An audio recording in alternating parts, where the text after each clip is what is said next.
بسم الله الرحمن الرحيم. ألف لام ميم. تنزيل الكتاب لا ريب فيه من رب العالمين.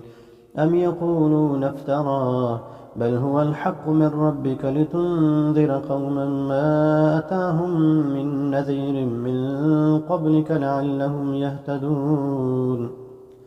الله الذي خلق السماوات والأرض وما بينهما في 6 أيام ثم استوى على العرش ما لكم من دونه من ولي ولا شفيع أفلا تتذكرون.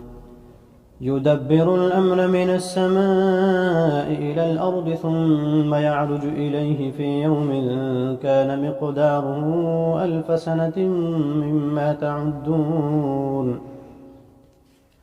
ذلك عالم الغيب والشهادة العزيز الرحيم الذي أحسن كل شيء خلقه وبدأ خلق الإنسان من طين ثم جعل نسله من سلالة من ماء مهين ثم سواه ونفخ فيه من روحه وجعل لكم السمع والأبصار والأفئدة قليلا ما تشكرون. وقالوا أئذا ضللنا في الأرض أئنا لفي خلق جديد بل هم بلقاء ربهم كافرون.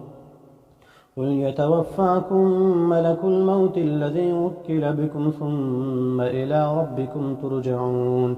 ولو ترى إذ المجرمون ناكسوا رؤوسهم عند ربهم ربنا أبصرنا وسمعنا فارجعنا نعمل صالحا إنا موقنون. ولو شئنا لآتينا كل نفس هداها ولكن حق القول مني لأملأن جهنم من الجنة والناس أجمعين.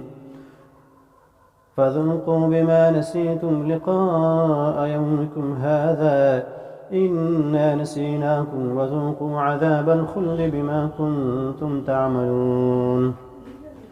إنما يؤمن بآياتنا الذين إذا ذكروا بها خروا سجدا وسبحوا بحمد ربهم وهم لا يستكبرون. تتجافى جنوبهم عن المضاجع يدعون ربهم خوفا وطمعا ومما رزقناهم ينفقون. فلا تعلم نفس ما أخفي لهم من قرة أعين جزاء بما كانوا يعملون. أفمن كان مؤمنا كمن كان فاسقا لا يستوون. أما الذين آمنوا وعملوا الصالحات فلهم جنات المأوى نزلا بما كانوا يعملون. وأما الذين فسقوا فمأواهم النار كلما أرادوا أن يخرجوا منها أعيدوا فيها وقيل لهم ذوقوا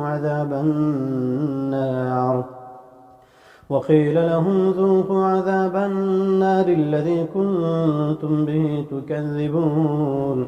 ولنذيقنهم من العذاب الأدنى دون العذاب الأكبر لعلهم يرجعون. ومن أظلم ممن ذكر بآيات ربه ثم أعرض عنها إنا من المجرمين منتقمون. ولقد آتينا موسى الكتاب فلا تكن في مرية من لقائه وجعلناه هدى لبني إسرائيل وجعلنا منهم أئمة يهدون بأمرنا لما صبروا وكانوا بآياتنا يوقنون. إن ربك هو يفصل بينهم يوم القيامة فيما كانوا فيه يختلفون. أولم يهد لهم كم أهلكنا من قبلهم من القرون يمشون في مساكنهم إن في ذلك لآيات أفلا يسمعون أولم يروا أنا نسوق الماء إلى الأرض الجرز فنخرج به زرعا تأكل منه أنعامهم وأنفسهم أفلا يبصرون ويقولون متى هذا الفتح إن كنتم صادقين قل يوم الفتح لا ينفع الذين كفروا إيمانهم ولا هم ينظرون فأعرض عنهم وانتظر إنهم منتظرون